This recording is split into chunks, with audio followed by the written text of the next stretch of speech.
familiar face up on the Skype wall now. It is, of course, Rhodri. Hello, boyo. All right, boyos, how are you? Yeah, hello, Rhodri. And Mr. Groves, I believe, with you tonight, is it? I'm not being funny. I'm not being funny. I'd love your agent. You get how are you out there? Well, hang on. First of all, you better tell us what you look like. You're in an old shack somewhere. Where are you? I'm in a lovely shack, actually. Let me just give you a little view here from my windows. I'm at a resort called Cambridge Beaches. This is in Bermuda, folks. Bermuda. I didn't think it was just Chiswick, Rhodri. Yeah, yeah. No, it is a step up from Chiswick. We're talking about Mr. Cipriani wanting to come back into the fold and be accepted now as a serious rugby player. Do you see the parallels between Cipriani and, of course, your Welsh boy who did exactly the same thing by marrying Charlotte Church? I do see some similarities between the two of them. I think with Danny Cipriani, I mean, I do know Gavin Henson, and I know Danny Cipriani a little bit as well. And he's a very nice kid, okay, and he's also a very talented player. I think what Danny Cipriani needs, in my opinion, is a mentor, and he's never really had one. There are many issues and many layers to Danny Cipriani that we really don't understand and we don't know about. I mean, I know we see a lot of him in the press, but believe me, there are many, many more layers. And I think poor Danny, and I say poor Danny because, you know, I know he gets himself in these situations a lot of the time. And now he's in Australia playing for the Melbourne Rebels, but he's got a great opportunity on the weekend against Australia for the Barbarians. And you know what? Sport is fantastic, isn't it? Like this, sometimes you just need that one game, just that one game. And if you can do it on a big stage, you know, with a great coach like Graham Henry and Steve Hansen, I know they only have a short time with them, but sometimes that can kickstart someone, you know. Roddy, only just a simple case of like growing up.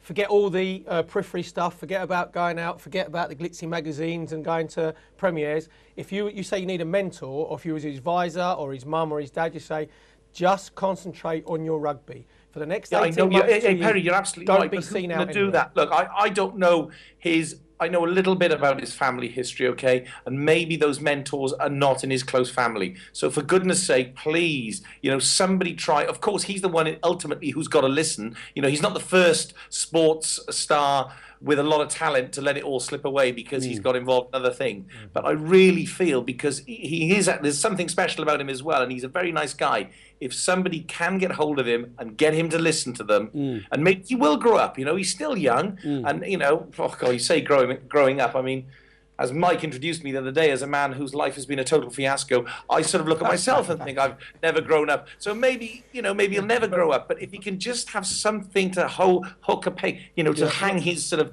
hook a peg on and to have that focus. And if he can have that with a mentor, I think there's a lot more to come from Danny Cipriani, a lot more. Yeah, but Rhodri, this is his last chance, isn't it?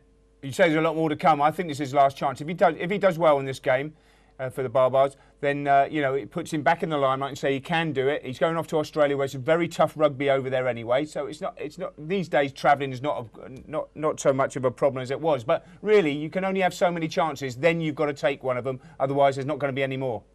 I think I'll probably go along with you. This is probably the last chance. It is. I mean, I know he's still contracted out there in Australia, but this, you know, at Twickenham on the world stage, I know it's a Barbarians match and it's not a test match and it's not the Six Nations, but nevertheless, you know, there's a lot of sort of focus around England at the moment for the wrong reasons, for the right reasons, actually a lot of the wrong reasons. So, you know, what a great opportunity to light up Twickenham and to light up England and the RFU at the moment, because they're in the doldrums. And, you know, he is a player who can change a game. You know, he is one of these exciting players. I know he plays in that position of number 10, and, you know, we all know about some of the world's most fantastic number 10s over the years, including Johnny Wilkinson for England.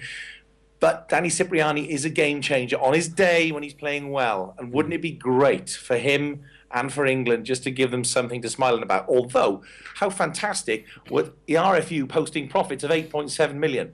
So that must have put a smile on the faces somewhere there in the RFU corridors.